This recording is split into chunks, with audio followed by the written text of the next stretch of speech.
Ini bukti Islam intoleran. Seperti kasus azan kan.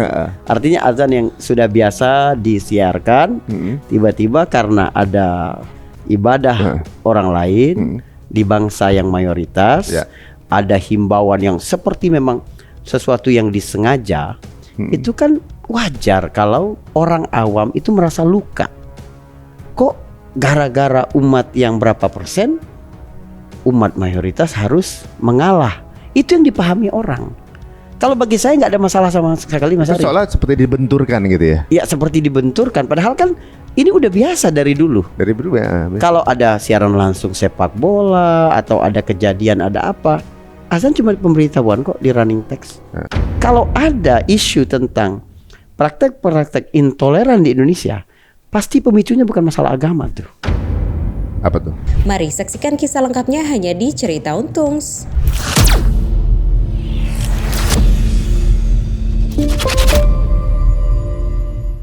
Assalamualaikum warahmatullahi wabarakatuh. Alhamdulillah kembali lagi di Cerita Untung teman-teman semuanya. Terima kasih untuk segala supportnya. Dan semoga di tayangan ini ada keberuntungan dalam edukasi dari hikmah-hikmah yang bisa didengarkan, atau juga mungkin setiap episode yang kita tawarkan kepada teman-teman semuanya.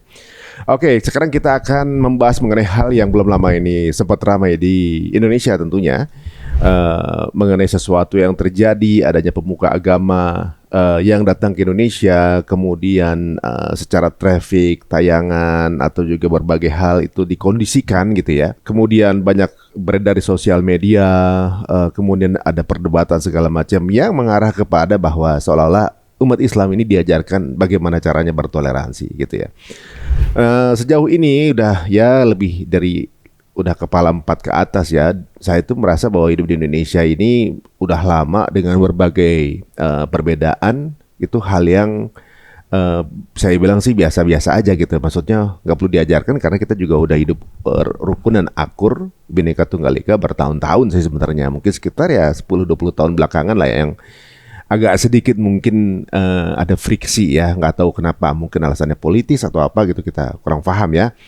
Dikarenakan saya yakin orang Indonesia ini walaupun mayoritas Muslim, tapi juga tetap bersahabat dengan non-Muslim. Ya kalau kita tahu bahwa 10 besar orang terkaya di Indonesia pun bukan Muslim, dan nggak apa-apa juga gitu. Bahkan mungkin aset kekayaan Indonesia 60% atau 70%-nya yang menguasai juga bukan orang Muslim, orang Indonesia. Muslim mayoritas sebagai orang Indonesia pun tidak apa-apa juga. Makanya saya mau bertanya sama Ustadz nih, ya guru kita berikut ini. Sebenarnya toleransi atau intoleransi itu dalam Islam itu diajarkannya seperti apa sih, supaya kita mungkin lebih bisa respon terbaik itu seperti apa sih ketika ada hal-hal yang mungkin secara narasi berbeda atau seolah memframing bahwa Muslim itu intoleran begitu. Oke, bersama kami ada guru kita yang beliau ini, kalau masalah syirah gitu, kita bisa menemukan satu lipetan buku gitu yang mungkin belum pernah kita dengar sebelumnya. Langsung aja kita ketemu dengan guru kita Ustadz Faris Beki. Assalamualaikum warahmatullahi wabarakatuh. Waalaikumsalam. Sehat Ustadz? Alhamdulillah. Kayak lagi sering-sering ngejim di tangannya udah mulai ngatur duduk biar. Oh iya benar. Insyaallah, alhamdulillah. Ya belakangan ini kemana Ustadz? Di Indonesia, masih Jakarta? Masih Jakarta. Pasti karena antum juga berkomunikasi sosial media juga pasti mendengarkan berita seperti ini ya. Baik. Gitu. Kalau pandangan antum sendiri bagaimana sih sebenarnya dengan apa yang terjadi sekarang? Ya. Kalau saya mudahnya begini Mas Ari. Saya takut bahwa kita ini menjadi korban stigma. Ya. Ketika Islam distigmakan sebagai agama yang keras, intoleran, artinya seluruh propaganda Barat tentang wajah Islam yang keras. Lalu kita sibuk setiap waktu untuk berkampanye, enggak, kami ini adalah bangsa yang toleran, umat yang toleran. Klarifikasi terus gitu. Klarifikasi terus. Akhirnya kita melakukan sesuatu yang kebablasan. Sampai kemudian menggerus izzah atau menggerus kehormatan sebagai seorang Muslim. Ini yang kita takut tuh. Jadi di atas kesalahan bahwa enggak, Islam itu kita nih beda dengan Islam Arab. Kita nih beda dengan Islam zaman dulu gitu. Kita nih penuh toleran, kita nih inklusif, kita nih. Jadi ada gambaran yang keliru tentang Islam yang dipropagandakan Barat. Kita jangan-jangan nggak bisa bantah. Lalu kita sibuk melakukan segala sesuatu untuk menyenangkan hati mereka. Ini yang berbahaya. Jadi genit gitu ya? Iya, misalnya begini. Saya takutnya kita itu punya pandangan juga bahwa jangan-jangan Islam yang diajarkan Nabi itu memang Islam yang keras. Karena kalau kita melihat propaganda Barat itu, mereka bilang Islam itu disebarkan dengan pedang. Nabi sendiri berkata surga itu di bawah kilatan pedang. Nabi sendiri perang sampai 27 kali selama masa kenabiannya. Gimana tuh Mas Ari, coba bantahnya gimana? Bantah maksudnya? Kalau orang bilang gitu, Oh, ya. ada hadis Nabi bahwa surga itu di bawah kilatan pedang. Fa innal jannata tahta dhilalis suyuf. Wah, ini intoleran banget. Ya. Surga itu di bawah kilatan pedang. Dan faktanya memang Nabi berperang 27 kali. Oh, gitu. Selama dia jadi Nabi tuh. Nah, Mas Ari bisa nggak bantah itu? Saya khawatirnya karena tidak mampu untuk membantah itu, lalu kita merasa bahwa iya ya Islam itu begitu. Saya harus perbaiki tuh Islam yang lebih ramah, lebih toleran, lebih terbuka. Seolah-olah mau mengoreksi apa yang dulu dilakukan oleh Nabi. Jadi kesoalan Nabi ini kurang sempurna. Direvisi. Iya. Bahwa sekarang zamannya udah berubah. Padahal kenyataannya jauh sekali dari propaganda itu. Hadis yang tadi menyebutkan. Ya. Sorga itu di bawah kilatan pedang. Ya. Itu dipenggal. Hadis lengkapnya itu bunyinya justru menegaskan Islam itu suka perdamaian. Jadi hadisnya itu lengkapnya begini. La tatamannau liqa'al adu. Fa idza laqitumuhum fathbutu fa innal jannata tahta dhilalis suyuf. Jangan berangan-angan ketemu musuh, kata Nabi. Tapi kalau kamu menjumpai mereka, kamu harus teguh, hadapin. Sebab surga itu di bawah kilatan pedang. Coba ya, surga itu di bawah kilatan pedang adalah bagian akhir dari hadis tuh. Dia menguatkan yang bagian awal. Apa itu? Nabi pertama-tama bilang ke kita umat Islam nih, jangan berangan-angan ketemu musuh. Jadi setiap kali kita ketemu orang Itali, ketemu orang Inggris, ketemu orang Australia, ketemu orang manapun, dalam mindset kita nggak boleh bilang ini musuhku, nggak boleh. Iya dong, berarti kan Nabi nyuruh kita ngelihat siapapun sebagai saudara, sebagai sahabat, sebagai rekan, sebagai mitra. Tapi kalau mereka yang memusuhi kamu, oh itu harus kamu hadapin, karena dia berarti musuh perdamaian. Sebab mindset kita, orang ini adalah saudara. Tiba-tiba mereka nggak mau bersaudara, dia bisa merusak perdamaian, merusak persaudaraan, merusak kesatuan. Maka kita harus teguh di situ, walaupun harus mengangkat pedang. Untuk jangan mundur gitu ya. Jangan mundur. Nah, itu dari sisi teks. Dari sisi kenyataannya, benar Nabi itu perangnya itu sampai 27 kali. Tetapi mari kita analisa ya. Kita bermain dengan data tuh. Opini bisa dibantah, tapi data nggak bisa dibantah. Nabi itu berperang setelah dia diangkat jadi Nabi umur 40 tahun sampai dia meninggal dunia, ada 27 kali perang memang. Tapi ulama-ulama sejarah itu menghitung perangnya Nabi itu, setiap perangnya itu rata-rata berapa hari? Dapatlah di angka 20 hari. Per perang. Rata-rata. Jadi ini singkat sekali ya Mas Ari. Makanya perang di zaman Nabi itu disebut ghazwah. Ghazwah itu artinya penyerbuan cepat. Jadi Nabi memperkenalkan strategi baru, membuat musuh shock tapi korbannya sedikit, kerusakan tidak masif. Itu beda dengan perang yang masif, namanya harb. Misalnya Nabi ketika remaja umur 16 tahun terjadi perang Fijar di Mekah. Itu namanya harbul Fijar, harb. Sebab masif sampai 4 tahun, sampai Nabi umur 20. Nabinya ikutan nggak? Nabi dalam satu riwayat disebutkan dia membantu paman-pamannya memungut anak-anak panah yang dilesakkan musuh. Apalagi magang ya. Iya, lagi magang tuh, gitu kan. Artinya ini memang cara pendidikan Allah kepada Nabi, biar nanti dalam satu fase hidupmu kamu akan berjumpa dengan yang begini, gitu. Nah, kita kembali lagi. Perang di zaman Nabi itu disebut ghazwah. Jadi Kalau 20 hari kali 27 Mas Ari, itu dapat di angka 540 hari. 27 kali 20 atau setara dengan 1,5 tahun kurang. Ya. 1,5 tahun. Sementara dakwah Nabi sendiri 23 tahun. Oke. Jadi 23 dibandingkan 1,5 tahun. Ya. Itu setara dengan 7%. 7% benar. Kenapa kita snapshot yang 7% melupakan yang 93%? Apa isi yang 93% itu? Perdamaian, keadilan, kasih sayang, toleransi, ekonomi yang adil, diplomasi yang unggul. Kenapa kita nggak lihat kepada 93% itu? Nah, takutnya kita terkena propaganda ini, lalu kita berusaha melakukan apa saja sampai menggerus izzah kita.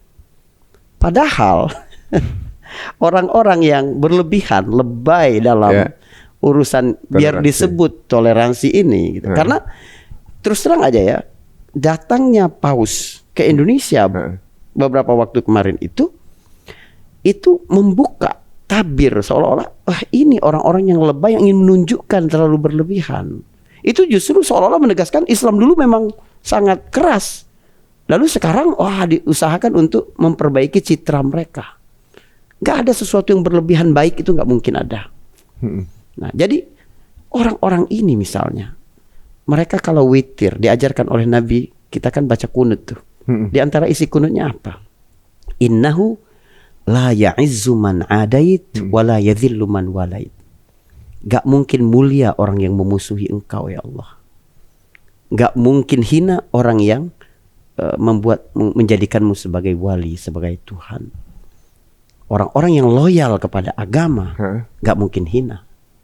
Musuh-musuh Islam, orang-orang di luar itu yang merendahkan Allah, menyekutukan Allah, itu nggak mungkin punya izzah, nggak mungkin punya kemuliaan. Dan orang mukmin harus begitu. Jadi akhirnya Mas Ari, karena propaganda ini berhasil, kalau kita bicara tentang izzah, tentang kemuliaan kaum muslimin, seolah-olah kita intoleran. Apa hubungannya? Apa hubungannya antara intoleransi dengan izzah? Izzah itu beda sekali. Ada satu kejadian begini. Hakim bin Hizam itu ponakan Khadijah binti Khuwailid. Tapi dia ini akrab sama Nabi nih.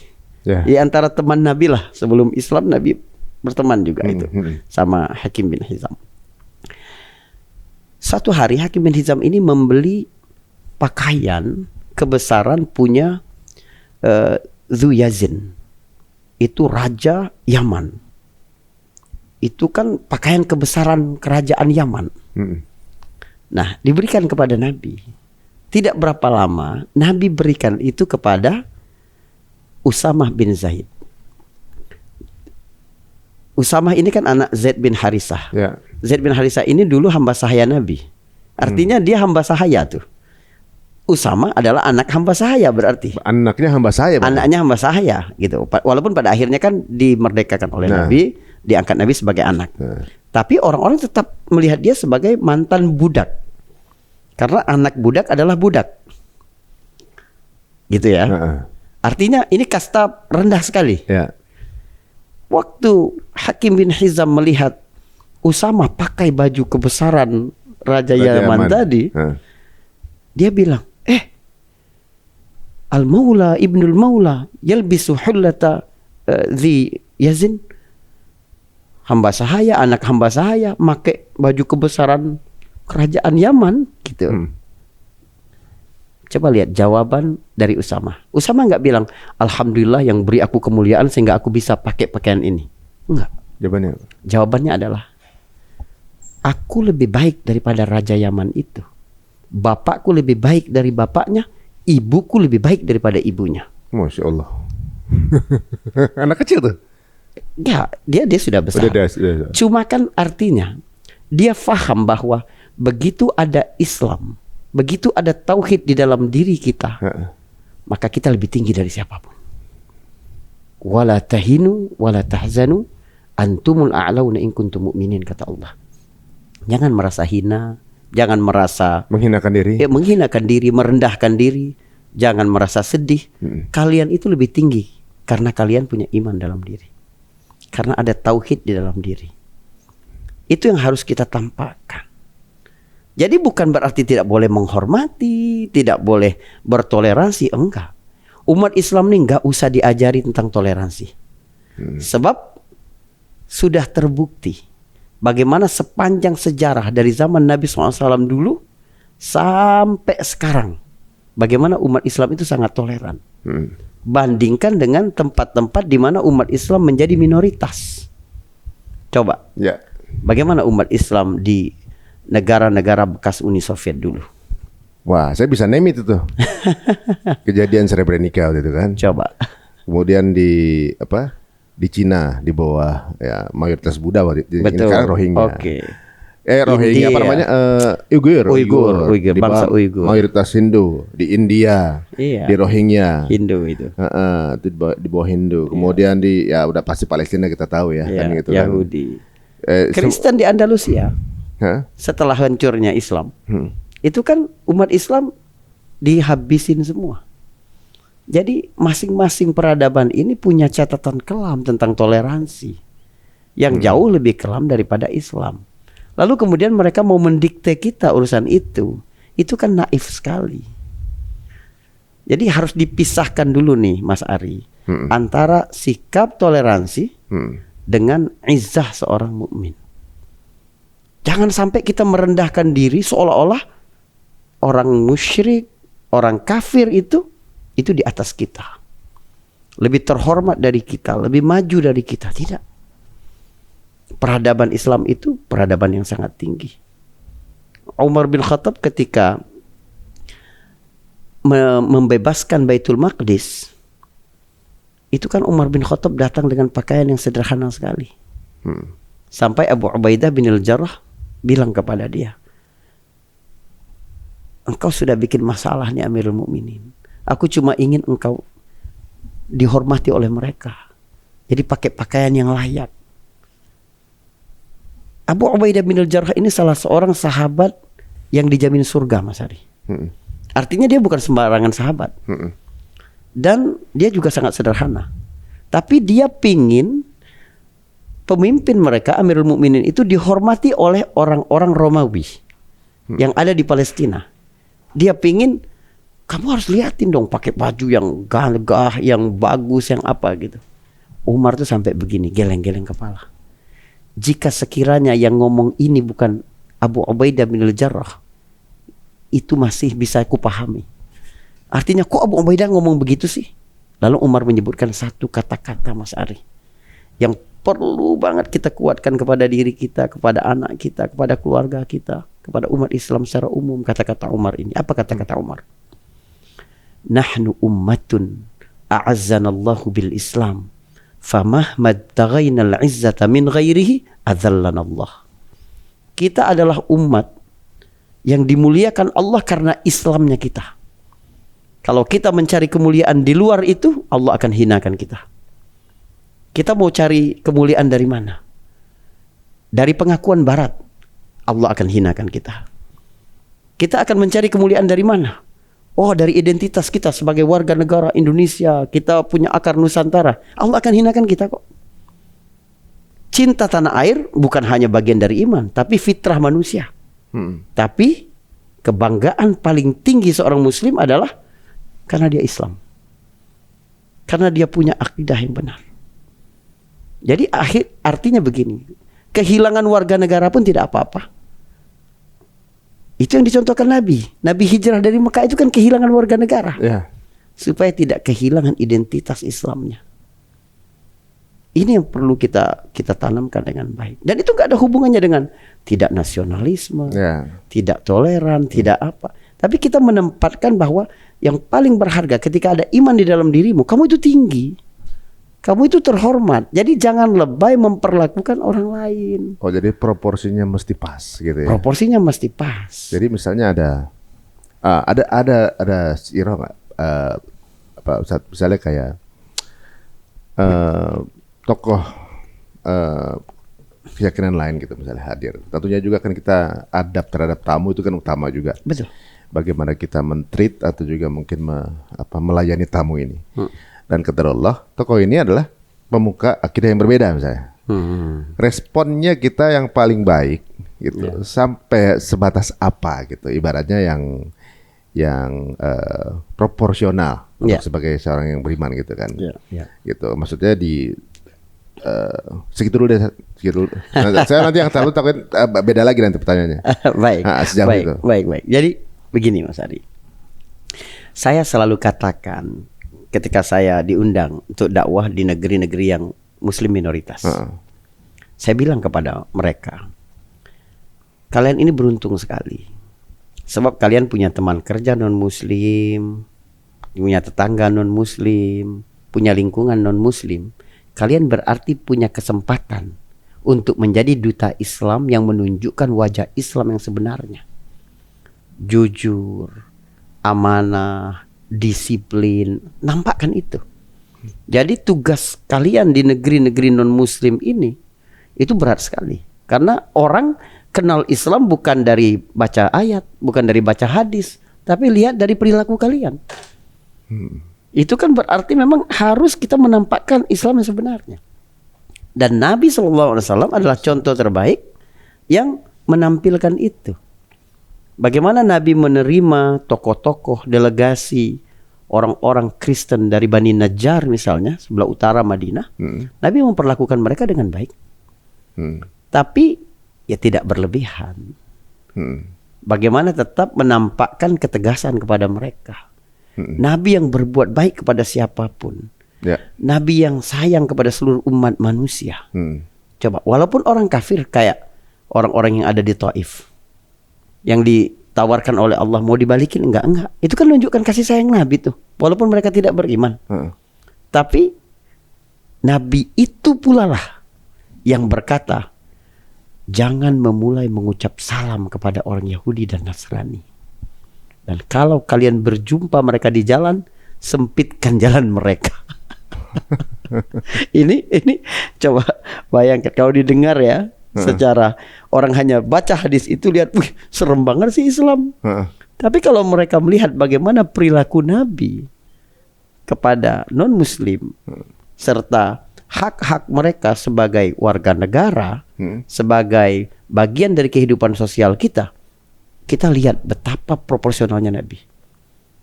Dalam kehidupan bertetangga misalnya kan Nabi bilang, tidak mencium bau sorga orang yang dapat tidur nyenyak ketika tetangganya lapar. Nabi nggak bilang tuh tetangganya mau Muslim, mau kafir, mau Hindu, mau Kristen, mau Yahudi, nggak. Sebab ada hak dia sebagai tetangga, walaupun dia non Muslim. Tapi Nabi ingin menampakkan bahwa Islam tuh punya izzah. Jangan sampai mereka petenteng-petenteng tuh di jalan, mau sok bahwa kami yang nguasain, kami dapat, kan begitu.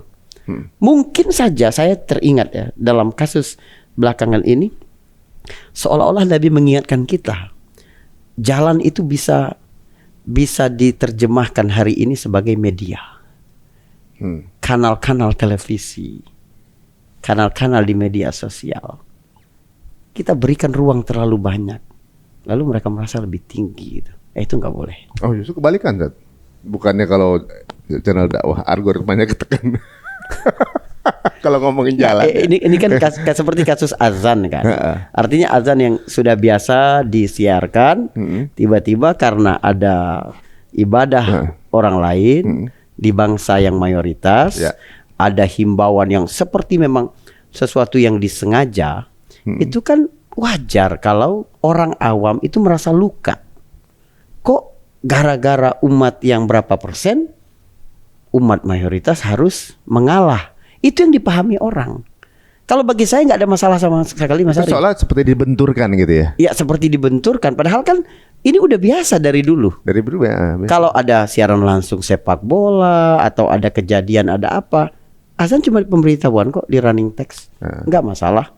Tapi kemudian seolah-olah rebutan cari muka bawah. Wih, aku ini paling toleran, paling inklusif. Nah ini berbahaya. Ini menghinakan diri karena tidak proporsional lagi. Sebenarnya kalau dari teman-teman yang non Muslim yang Bapak pemuka agamanya hadir. Mereka juga nggak meminta itu sih sebenarnya. Tuh kan? Mereka aja santai-santai aja sih sebenarnya. Kemudian tiba-tiba ada hal seperti ini kan seolah-olah dibenturkan gitu. Itu. Nah, betul. Sebenarnya kalau yang justru unik adalah banyak juga yang mempermasalahkannya justru bukan mereka yang biasanya mungkin bergerak di bidang keagamaan, yang biasanya muslim santai-santai aja sih sebenarnya.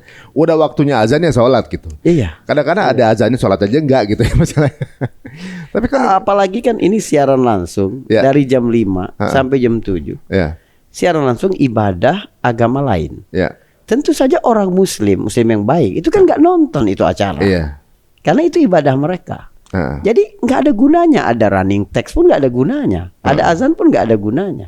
Jadi kalau kemarin diam-diam saja, orang-orang TV juga sudah tahu memang begitu biasanya di media, udah nggak ada masalah sebenarnya. Iya.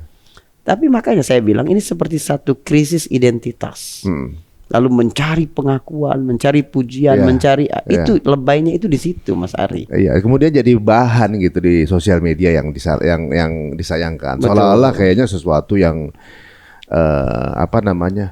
ribet banget sih jadi masalahnya kayak begini. Paling kitanya santai-santai aja gitu. Seperti aja gini. Misalnya pun ada kayak waktu sholat Id berjamaah yang ada di Times Square waktu itu gitu. Atau juga mungkin Jumatan Akbar di London gitu kan. Umat muslim juga nggak minta harus di live-in secara TV gitu sebenarnya kan. Betul. Dan nggak ada masalah juga mau di live, mau di record, mau di posting atau nggak pun nggak ada masalah juga gitu kan.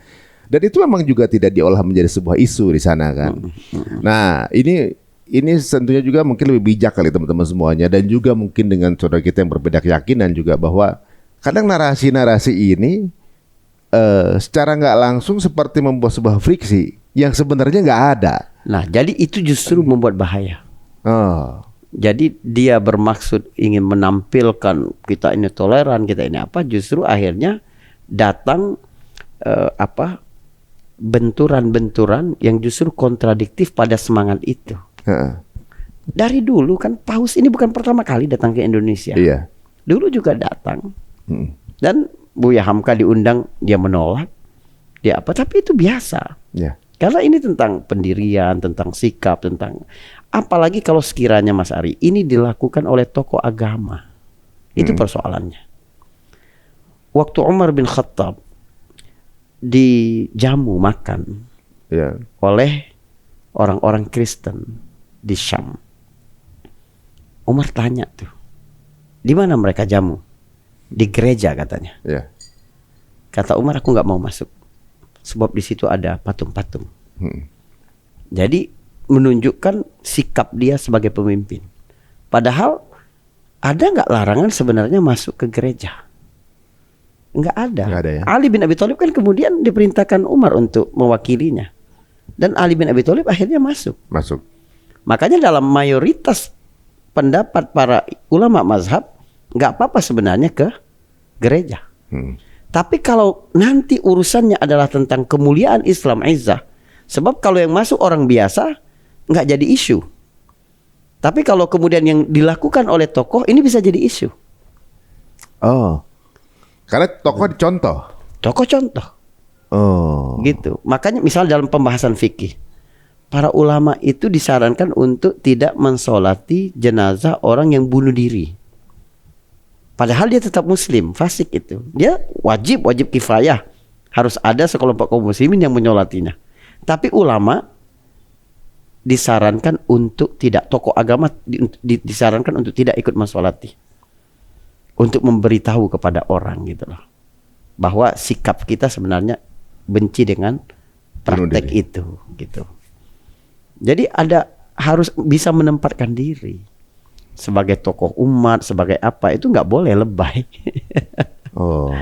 Jadi proporsionalnya adalah melayani dengan baik tamunya dan menjaga keamanannya selama di sini. Betul. Memberikan treatment terbaik.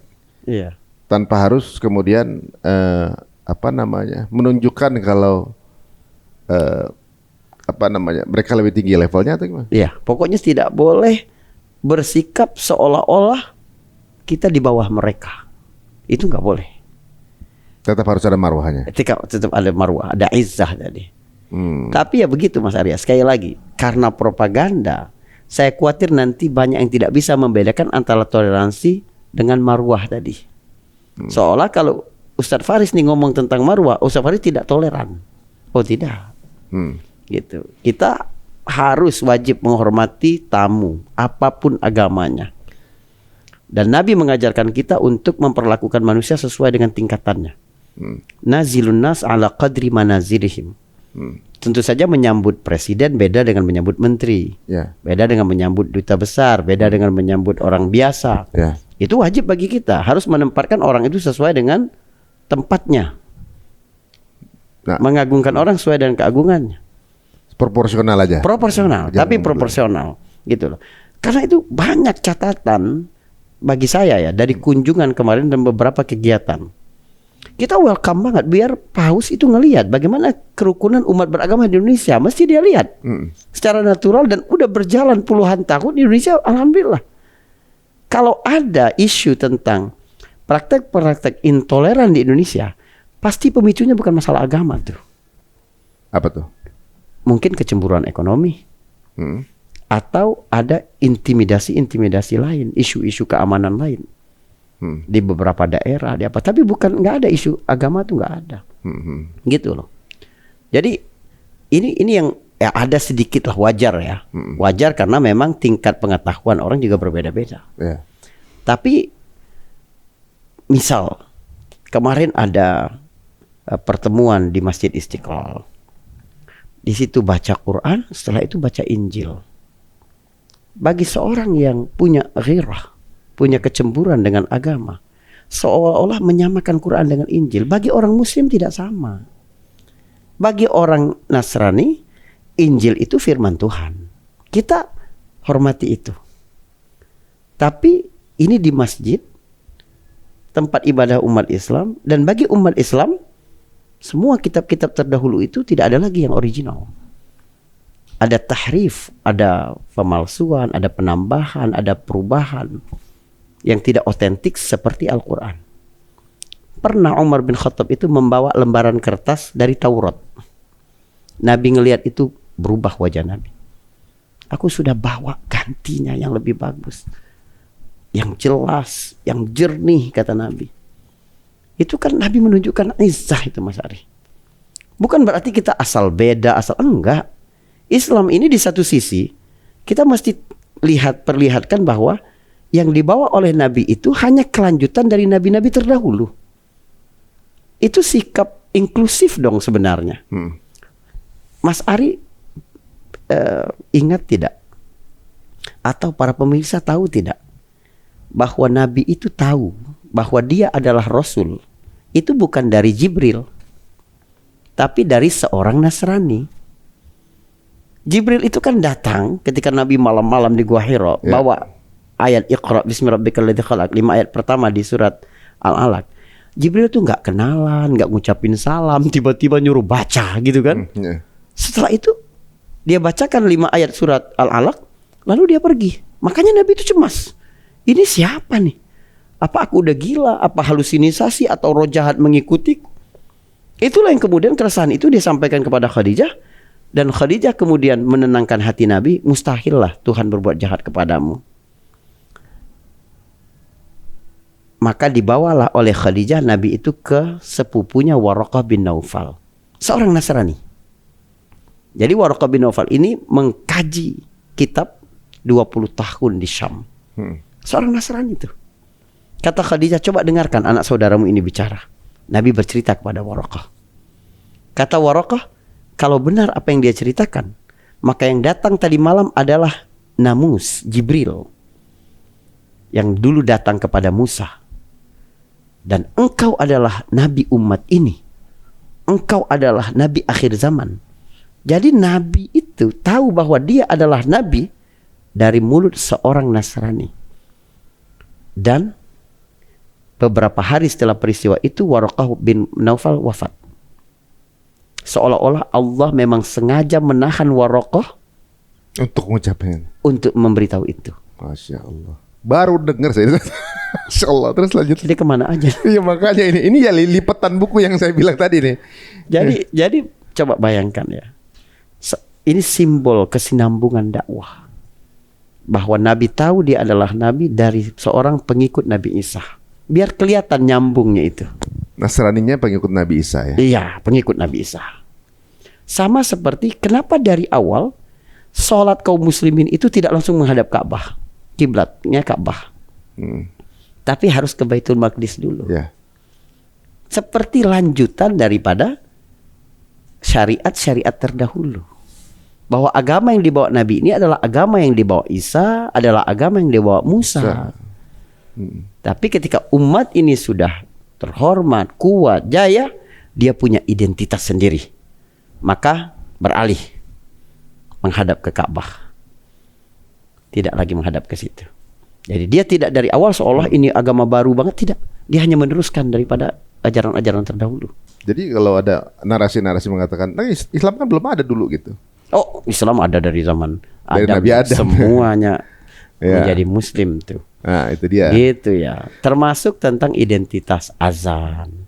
Azan itu kan para sahabat berkumpul ke Nabi, kasih tahu ke Nabi, ya Rasulullah, gimana nih kita udah rame ngasih tahu orang bahwa waktu sholat udah masuk. Lalu ada yang mengusulkan kepada Nabi, kita bikin gong besar. Kata Nabi, nggak mau, karena seperti Nasrani. Terus ada yang bilang, kita bakar aja api biar kelihatan dari jauh. Nggak mau, itu seperti Majusi. Lalu akhirnya Allah menurunkan wahyu kepada dua orang sahabat yang mimpi secara bersamaan. Ada orang yang datang mengajarkan lafaz azan, ya kan, kepada Sa'id bin Zaid. Lalu kemudian Nabi suruh dia ajarkan Bilal lafaz-lafaz itu karena suara dia lebih merdu daripada suara kamu. Jadi langsung dari Allah itu? Langsung dari Allah. Azan yang kita dengar sekarang ini urutannya? Iya, urutannya melalui mimpi dua orang sahabat itu. Kalau ada yang mengaku Islam juga azannya ada perbedaannya? Iya. Antum pahamnya Mas Ade? Paham. Tambahan. Yang diajarkan memang yang aslinya itu kan? Iya. Jadi itu menunjukkan identitas kan. Syiar azan itu bahwa kita ini beda. Kita nggak mau mengekor, nggak mau jadi follower tuh nggak mau. Ya. Kita harus punya identitas sendiri karena menunjukkan izah kita. Harus begitu, Mas. Nah, memang integriti atau juga mungkin izah itu perlu dijaga sebagai seorang Muslim, teman-temannya. Jadi sebenarnya ditayangkan atau enggak di televisi itu nggak ada masalah karena masjid tetap azan kan, gitu. Nggak ada masalah juga sebenarnya, nggak perlu dibikin rame. Nah, pertanyaan saya adalah gini, Rasulullah SAW waktu menjabat, beliau ini bukan hanya menjabat memimpin umat Muslim saja kan, ada Nasrani, ada Majusi, ada Yahudi gitu. Betul. Termasuk juga yang terjadi sama Muhammad Al-Fatih atau juga mungkin Saladin Al-Ayyubi di masanya gitu. Iya. Bagaimana caranya? Apakah berpihak berat sebelah kah? Atau bagaimana gitu? Atau jadi boleh nggak sih gitu umat Islam, bahkan umat Islam nih ganggu ibadahnya non Muslim gitu misalnya? Iya. Jadi Nabi itu berinteraksi dengan non Muslim itu. Kalau dengan musyrik Mekah itu sudah pasti ya, karena dia diutus di situ. Tapi dengan ahli kitab, dengan Nasrani, itu semua kalangan, Mas Ari. Misalnya tahun 10 kenabian, dia itu berdakwah ke Taif. Tidak ada yang beriman, Nabi kan turun. Terluka kaki Nabi itu, dilempari di Taif. Istirahat mereka di satu kebun. Kebun itu milik orang Quraisy. Dua orang saudara, Utbah bin Rabi'ah dan Syaibah bin Rabi'ah. Mereka ini punya pelayan, hamba sahaya, orang Irak, orang Nineveh. Nah, dialah yang memberi anggur kepada Nabi. Nabi waktu mau makan anggur itu Nabi bilang Bismillahirrahmanirrahim. Terkejut hamba sahaya ini. Namanya Adas. Kata Adas, kata-kata ini bukan milik orang Quraisy. Nabi begitu dengar itu berarti dia ini punya pengetahuan tentang sesuatu nih. Maka Nabi tanya ke dia, Min aina anta wa madinuka? Kamu dari mana emangnya? Dan apa agamamu? Dia berkata, Ana Nasrani min Nainawa.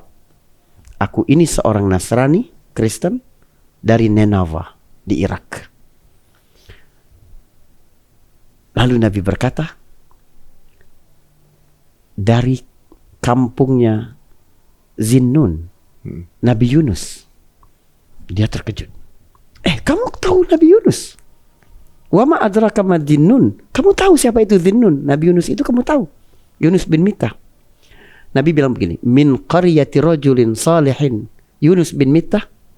Oh, dari kampung seorang laki-laki soleh bernama Yunus bin Mittah. Dia bilang, kamu tahu Yunus bin Mittah? Kata Adas.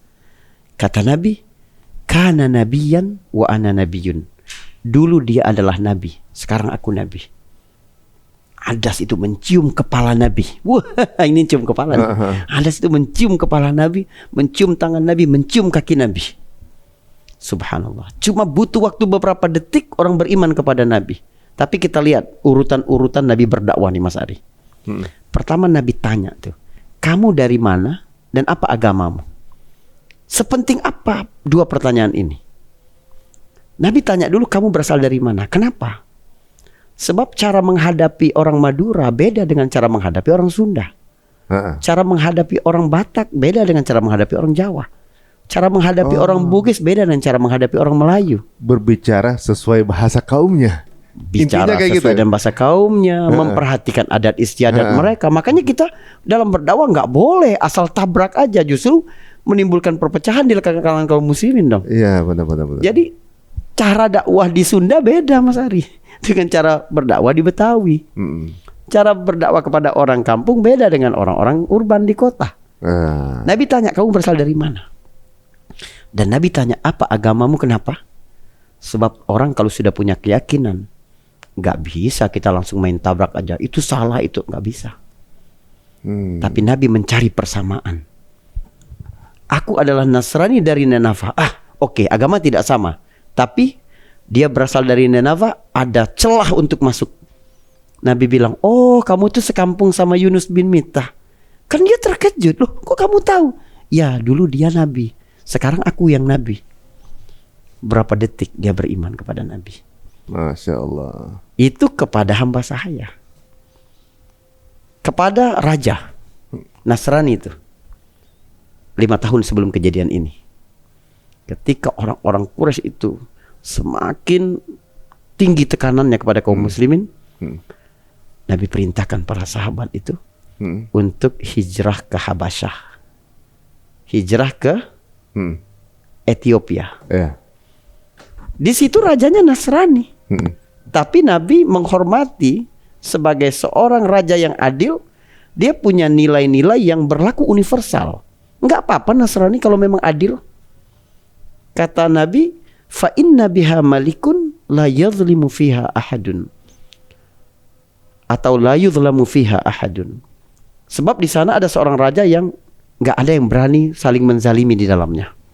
Itu raja memang menegakkan keadilan, enggak boleh orang zalim kepada yang lain walaupun minoritas, walaupun lain agama. Dan benar mereka diterima dengan baik oleh Raja Najasyi. Tapi lihat kaum muslimin yang datang kepada Raja Najasyi. Kan datang tuh pemuka-pemuka Quraisy memprovokasi Raja Najasyi. Memberitahu dia, kamu tanya dong, mereka bilang Isa itu apa? Kan bagi orang Nasrani ketika itu sudah bilang Isa itu adalah putra Tuhan. Ya. Sudah terjadi penyimpangan agama ketika itu. Di situ ya. Jadi orang Quraisy itu merasa punya celah. Tanya tuh. Mereka menghina, bilang Isa itu bukan Tuhan. Dipanggil Ja'far bin Abi Thalib, sepupu Nabi, yang jadi juru bicara. Apa yang kalian katakan tentang Isa Al-Masih? Ini di depan raja Kristen. Apa jawaban itu? Enggak menjilat-jilat. Dia jawab apa adanya. Tapi dia membacakan surat Maryam dengan sastra yang sangat tinggi, bahasa yang sangat tinggi yang terdapat dalam surah Maryam. Sampai Raja Najasyi itu menangis, sampai basah jenggotnya. Dan dia berkata, demi Allah, yang kamu baca itu dengan Injil keluar dari sumber yang sama. Tuh lihat Mas Ari, tunjukkan identitas kita.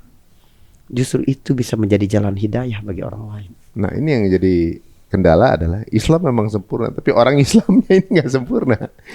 Ada Qurannya nggak dibaca, bisa baca nggak ngerti. Nah, kan ada kata-katanya al-Islam ya'lu wa la yu'la alaih. Islam itu tinggi dan tidak ada yang lebih tinggi dari itu.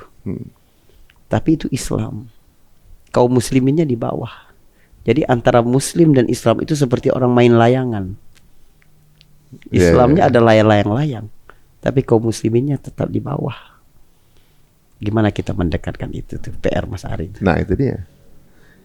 Kalau mengenai boleh nggak mengganggu ibadahnya non Muslim gitu misalnya?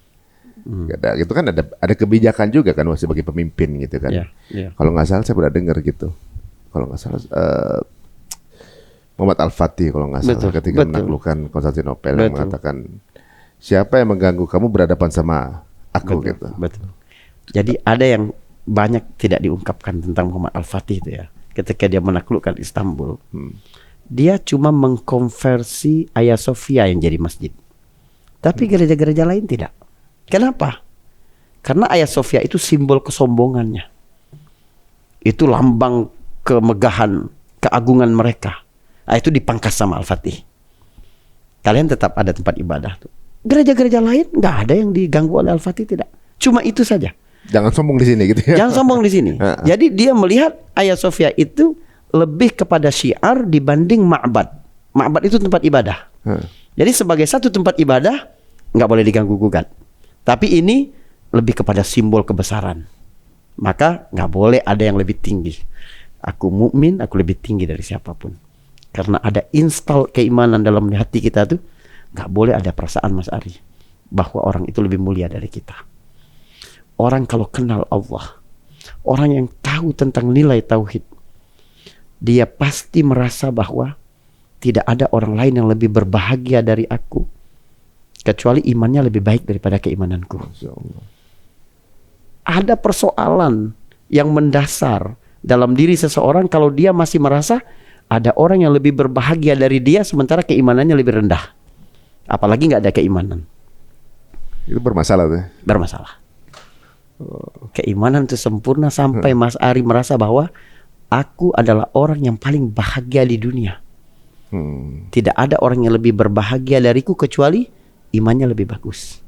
Dia lebih kenal Allah. Dia lebih dekat sama Allah. Itu saja indikasi kebahagiaan yang hakiki. Iya ya, Masya Allah. Kadang-kadang kita melihat parameter kebahagiaan itu dari sosmed kadang-kadang gitu ya.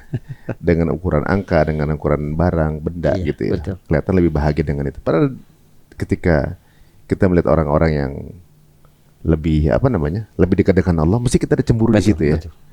Makanya Mas Ari, ini PR banget ya. Kan saya itu melakukan riset tentang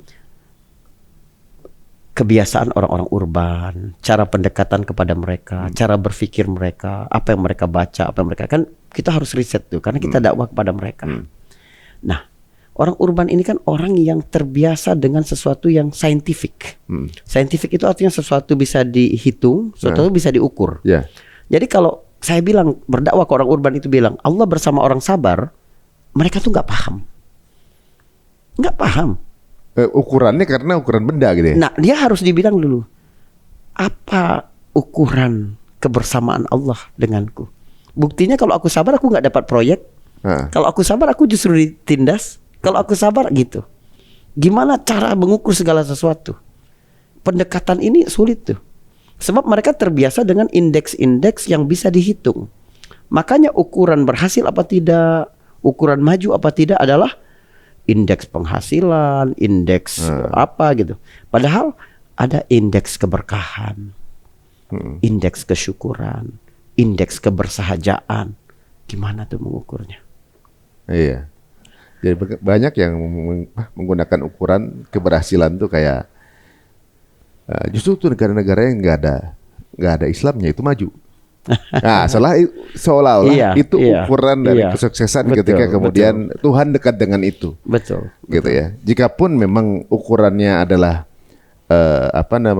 uang atau juga harta, tentunya Korun yang sekarang ini paling mulia dibanding Nabi Musa kan gitu kan. Nah, tapi memang ini masih berjalan saat mungkin ini perlu edukasi yang cukup panjang juga ya. Betul. Melihat dari kisah antum tadi bahwa selama kekuasaan Nabi atau juga mungkin Sayyidina Ayyubi, minoritas itu hidup santai-santai aja kan. Santai banget. Gitu. Pokoknya aman. Orang hidup di bawah naungan Islam itu aman sekali. Apa hukumnya orang Islam sendiri yang mengganggu urusan non-muslim misalnya? Sebagai warga negara, sebagai orang yang berbagi dalam ruang sosial yang sama, nggak boleh dong. Kan tidak ada paksaan dalam agama itu, berarti memang mereka diberikan keleluasaan untuk menjalankan keyakinan mereka. Gitu. Jadi nggak boleh kita ganggu mereka.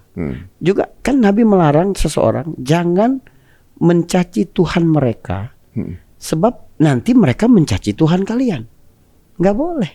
Mencaci pun haram ya? Haram dong. Mencaci Tuhan mereka itu nanti mereka mencaci Allah. Nah, Itu yang nggak boleh. Kita fokus saja mengajak orang lain membangun kesadaran bahwa tidak ada zat yang layak untuk disembah kecuali Allah. Itu. Memperkenalkan segala sifat-sifat Allah yang sempurna. Tentang tanda-tanda keesaan dan kebesaran Allah di alam semesta. ya. Pintu-pintu mengenal Allah. Itu kita kenalkan kepada mereka. Sehingga nanti mereka akan timbul kesadaran mereka, iya ya, apa yang aku sembah ini batil. Apa yang aku sembah ini ya ternyata keliru begitu.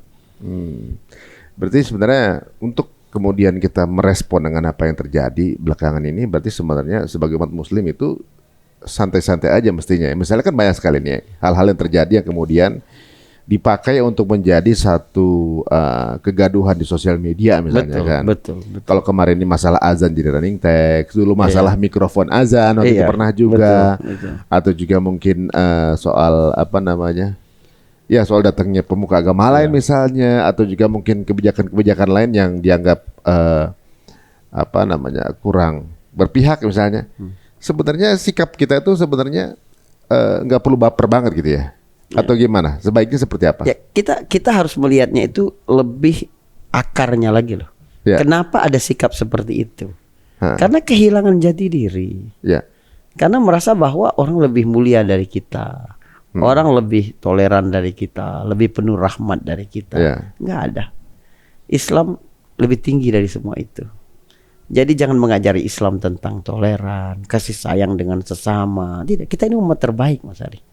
Harus dalam hati kita itu begitu. Allah menyebut dia adalah aziz, dialah yang maha mulia. Dan Allah sebutkan kemuliaan itu milik Allah, milik Rasulnya, milik orang beriman. Walillahil izzatu walirasulihi walil mu'minin. Bagaimana pendapat antum soal orang yang mencium tangannya salah satu pemuka agama gitu misalnya, yang di luar akidahnya gitu, dicium tangannya, kemudian ada yang menangis gitu segala macam, misalnya gitu ya. Pandangan antum bagaimana tuh? Pernah kejadian nggak secara sirah dulunya?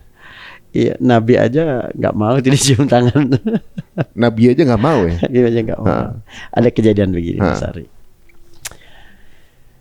Sahabat Nabi ada namanya Abdullah bin Hudzafah. Abdullah bin Hudzafah ini tertawan di perang pada masa Umar menghadapi Romawi.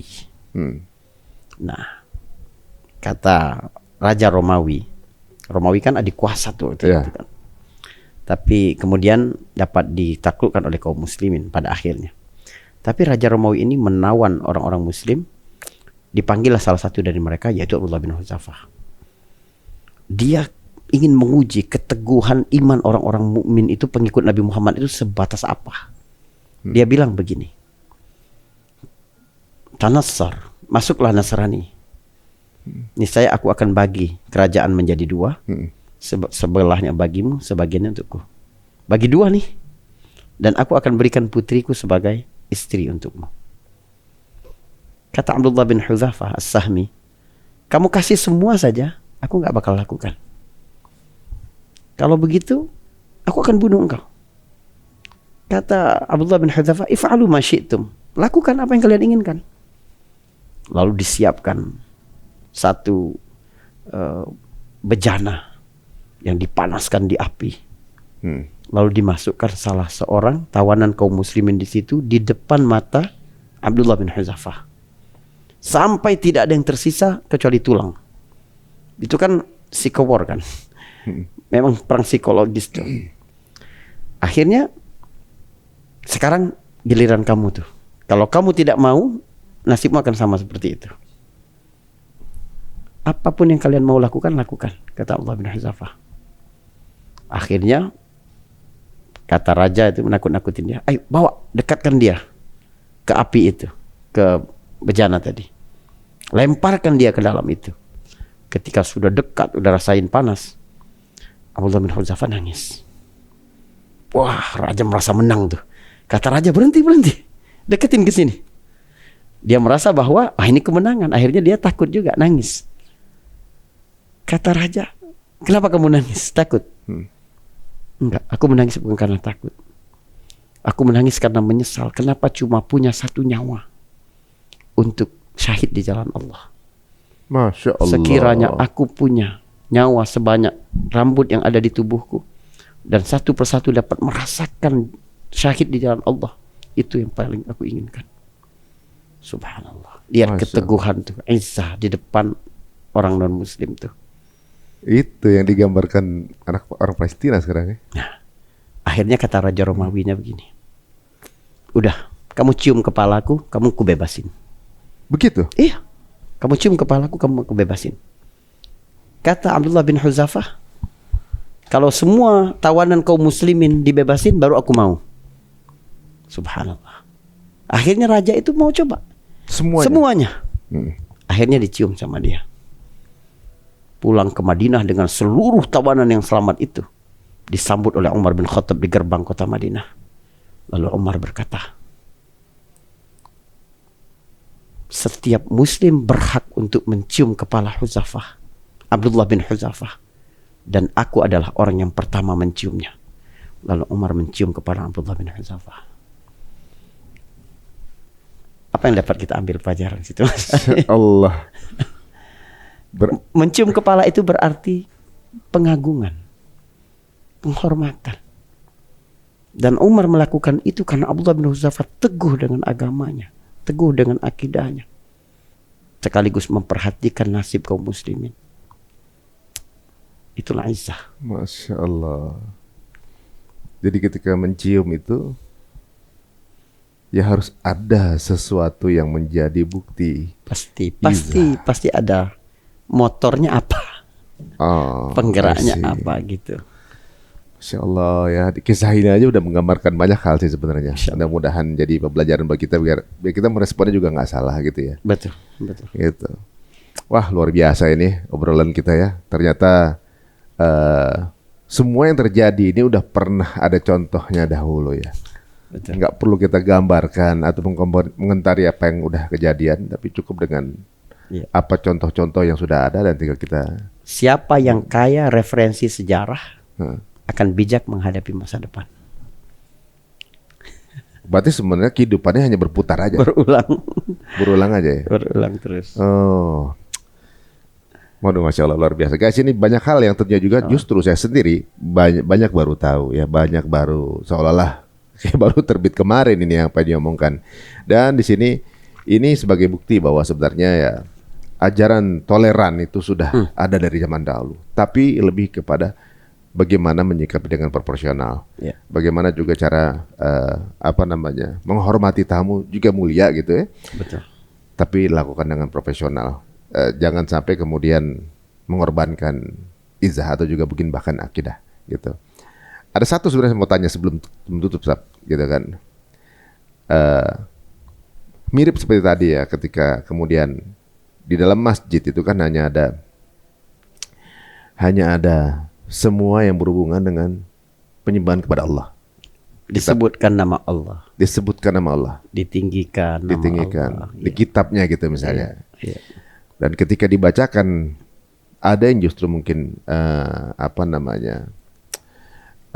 mensekutukan Allah. Tentunya Allah nggak akan senang dengan hal itu kan berarti. Bagaimana dengan ada saya lihat ada sebuah gambar gitu, misalnya ada kelompok jemaah yang lagi berzikir rame-rame tapi pakai topi akidah yang berbeda gitu. Itu lumayan viral juga gitu. Pandangan antum gimana? Pakai ini para ulama ini, bukan pandangan saya, para ulama menyebutkan haram menggunakan simbol-simbol yang khusus digunakan oleh agama tertentu. Nggak boleh. Kenapa Mas Ari pakai jeans? Karena jeans bukan simbol bagi agama tertentu. Tapi kalau salib simbol bagi agama tertentu. Kemudian ada patung Buddha misal simbol bagi agama tertentu.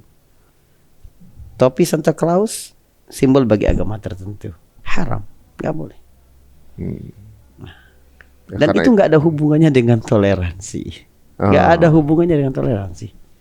Toleransi itu tetangga kita, agama apapun sakit, kita jenguk. Butuh pertolongan, kita tolong. Lagi butuh pinjaman duit, kita pinjamin. Itu. dia merayakan hari apa kerayanya, Kita bebaskan, tidak ada intimidasi. Tapi qul ya ayyuhal kafirun la a'budu ma ta'budun wa la antum 'abiduna ma a'bud. Enggak ada itu. Nah, ayat Al-Kafirun ini, surah Al-Kafirun ini turun kan Nabi lagi di Mekah. Kaum muslimin lagi tertindas. ya. Lagi dalam urusan akidah itu kita harus tegas. Nabi ditawarin, udahlah toleran yuk, kita sehari aku nyembah Tuhanmu, satu hari aku menyembah Tuhanmu. Itu Islam lagi lemah loh Mas Ari.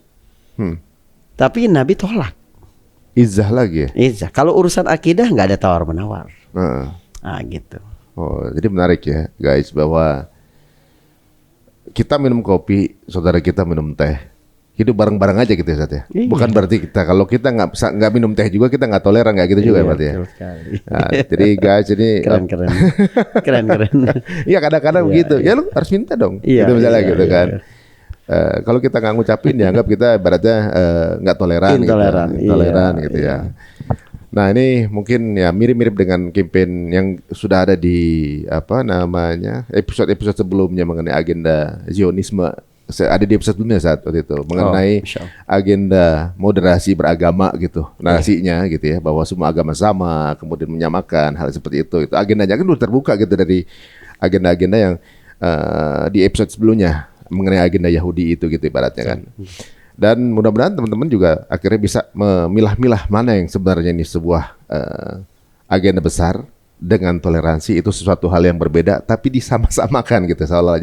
Jangan sampai kita jadi ikutan nyebrang dan nggak usah terpancing dengan gesekan-gesekan yang ada di sosial media mengenai perbedaan ini, karena kita hidup bersama-sama dengan saudara kita yang juga berbeda keyakinan, ya kita sama-sama bersaudara dalam kemanusiaan gitu saja. Betul. Nah, tapi di akidah ini kita menunjukkan izah kita sebagai seorang muslim. Di sekolah akhir saat waktunya. Insya Allah mudah-mudahan kita ada topik lain yang kita akan bahas bersama dan dengan angle dan sudut pandang yang mungkin berasal dari sejarah. Insyaallah. Jadi semua yang antum ceritakan ini adalah memang sesuatu yang sudah pernah terjadi ya. Bukan pendapat antum ya sebenarnya. Bukan dong. Saya cuma pencerita. Aduh, masya Allah luar biasa. Dan teman-teman semua jika kepo dengan Ustadz Faris Beki langsung aja add IG-nya. Apa Ustadz? Faris Beki. Faris Beki aja. Iya. Gitu ya. Kemarin banyak yang nyari katanya @Muhammad Faris. Oh iya. Masya Allah. Faris Beki ya sama Iman Pet ya. Ya sama Iman. Iman Pet. YouTube Kegiatan-kegiatan kita. Iman Pet Urban Muslim Iman Live. Pet Urban Muslim Live. Ya. Terima kasih teman-teman semua. Jika dikira tayangan ini bermanfaat, monggo silahkan sebar sebanyak-banyaknya ke sosial media teman-teman semuanya dan mudah-mudahan bermanfaat. Sampai ketemu lagi di episode berikutnya. Assalamualaikum warahmatullahi wabarakatuh.